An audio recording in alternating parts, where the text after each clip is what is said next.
আসসালামু আলাইকুম এভরিওয়ান।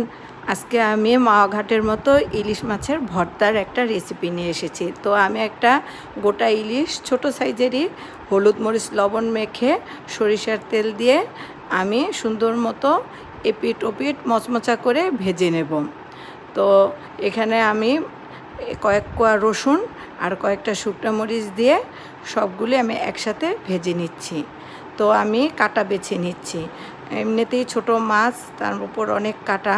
তো আস্তে আস্তে করে আমি সুন্দর মতো ছোটো ছোটো কয়েকটা কাটা ছিল, ওইগুলিও আমি বেছে নিচ্ছি।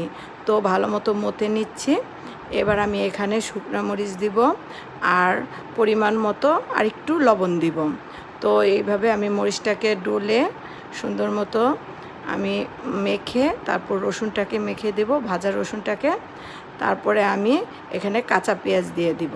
তারপরে এই পেঁয়াজ দেওয়ার পরে আমি এখানে একটু সরিষার তেল দেব। সরিষার তেলটা ঘানি ভাঙা, গ্রাম থেকে আনা। তো এইভাবে আমি মধ্যে বানাচ্ছি। তো খুব টেস্ট, আপনারা খেয়ে দেখবেন, আমাকে সাবস্ক্রাইব করবেন। আল্লাহ হাফেজ।